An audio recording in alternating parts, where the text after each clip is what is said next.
नमस्कार मित्रों, आपके अपने YouTube परिवार में आप सभी का स्वागत है। मैं आज आप लोगों के लिए सीटेट में बार-बार पूछे जाने वाले प्रश्नों को लेके आया हूँ, जो आने वाली परीक्षा की दृष्टिकोण से महत्वपूर्ण है। चलिए, पहला प्रश्न शुरू करते हैं। बच्चों में ज्ञान की रचना करने और अर्थ का निर्माण करने की क्षमता होती है। इस परिप्रेक्ष्य में एक शिक्षक की भूमिका है।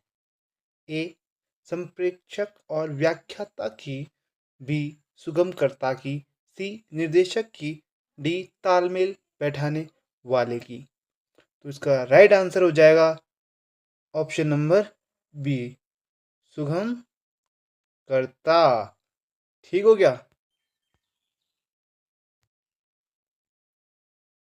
आपका अगला प्रश्न है, इनमें से कौन सी विशेषता प्रतिभाशाली बच्चों की नहीं है?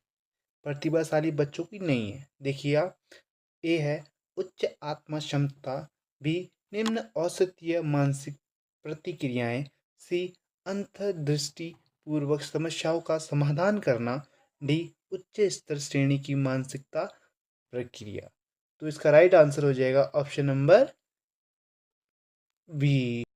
आपका अगला प्रश्न है, कोलबर्ग के सिद्धांत के पूर्व परंपरागत स्तर के अनुसार कोई नैतिक निर्णय लेते समय एक व्यक्ति निम्नलिखित में से किस तरह प्रवृत्त होगा?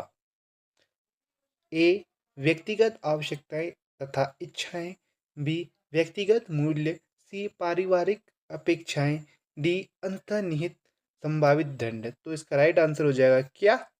ऑप्शन नंबर डी, अंतर्निहित संभावित दंड।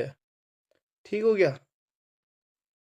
आपका अगला प्रश्न है, शिक्षार्थियों अधिगमकर्ता की वैयक्तिक भिन्नताओं के संदर्भ में शिक्षिका को चाहिए।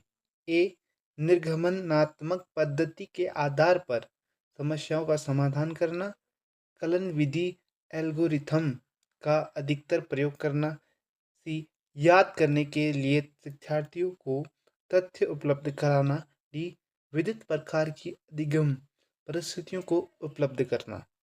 तो आपका राइट आंसर हो जाएगा विविध प्रकार की अधिगम परिस्थितियों का क्या करना? उपलब्ध कराना। ठीक। आपका अगला प्रश्न है, निम्नलिखित में से कौन सा सृजनात्मक से संबंधित है? ए अभिसारी चिंतन, बी सावैगिक चिंतन, सी अहंकवादी चिंतन, डी अपसारी चिंतन। तो आपका राइट आंसर हो जाएगा क्या? अपसारी चिंतन। ठीक हो गया। आपका अगला प्रश्न है, बच्चों के बारे में निम्नलिखित कथनों में से किस कथन से वाइगोस्की सहमत होते हैं? ठीक है। ए बच्चे तब सीखते हैं जब उनके लिए आकर्षक पुरस्कार निर्धारित किए जाते हैं, बी बच्चों के चिंतन को तब समझा जा सकता है जब प्रयोगशाला में पशुओं पर प्रयोग किए जाएं, सी बच्चे जन्म से शैतान होते हैं और उन्हें दंड देकर नियंत्रित किया जा सकता है, डी बच्चे समवयस्कों और वयस्कों के साथ सामाजिक अंतःक्रियाओं के माध्यम से सीखते हैं। इसका राइट आंसर हो जाएगा क्या? ऑप्शन नंबर डी, बच्चे क्या करते हैं? अंतःक्रिया द्वारा सीखते हैं। ठीक हो गया। आपका अगला प्रश्न है, बच्चों की त्रुटियों के बारे में निम्नलिखित में से कौन सा कथन सत्य है? ए बच्चों की त्रुटियां उनकी सीखने की प्रक्रिया का अंग है, बी बच्चे तब त्रुटियां करते हैं जब शिक्षक सौम्य हो और उन्हें त्रुटियां करने पर दंड न देता हो, सी बच्चों की त्रुटियां शिक्षक के लिए महत्वहीन है और उसे चाहिए कि उन्हें काट दे और उन पर अधिक ध्यान दे। असावधानी के कारण बच्चे त्रुटियां करते हैं। इसका राइट आंसर हो जाए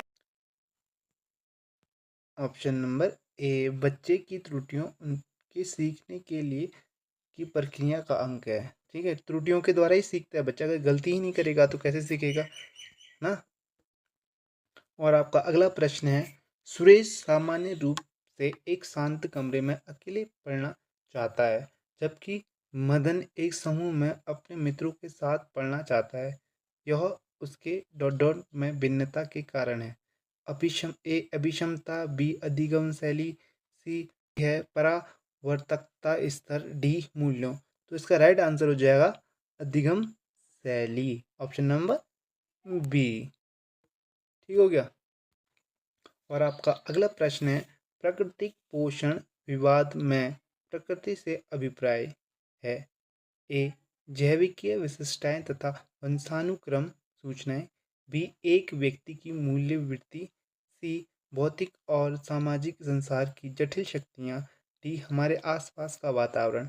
तो हमारा राइट आंसर हो जाएगा हमारे ए जैविकीय विशिष्टताएं एवं वंशानुक्रम क्रम।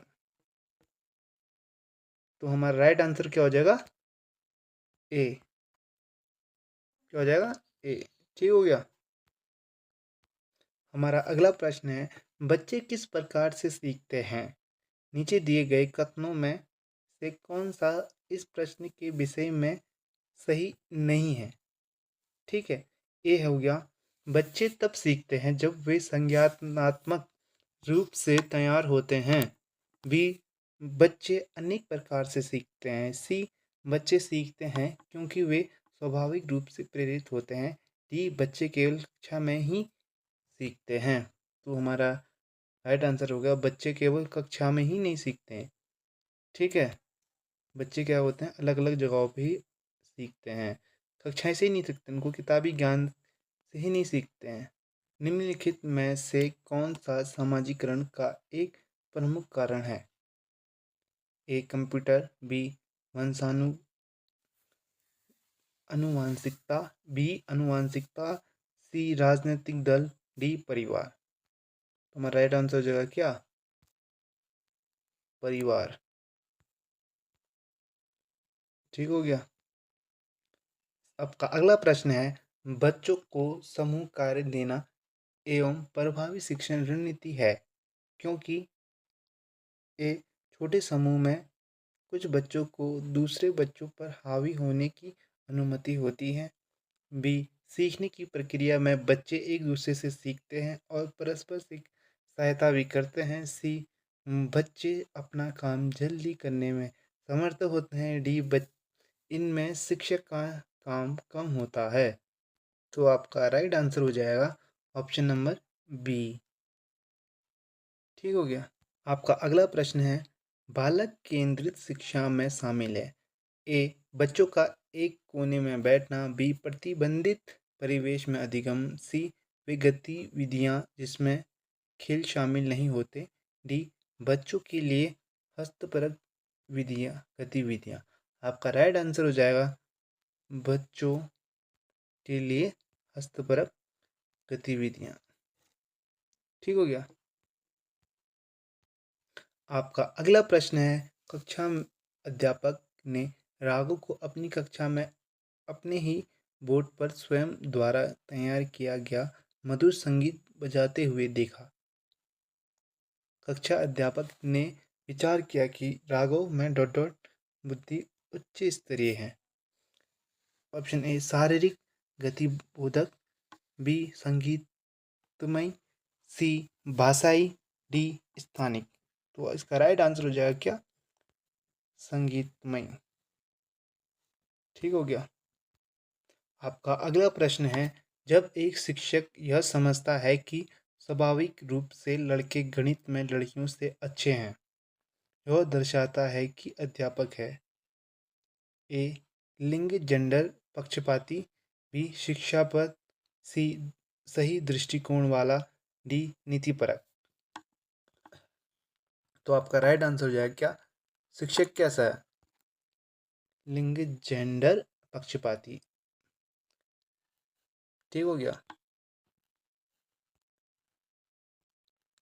आपका आज का अंतिम प्रश्न है, समावेशी शिक्षा मानती है कि हमें डॉट डॉट के अनुरूप बदलना है। ए व्यवस्था बच्चे, बी परिवेश परिवार, सी बच्चे परिवेश, डी बच्चे व्यवस्था। तो आपका राइट आंसर हो जाएगा क्या?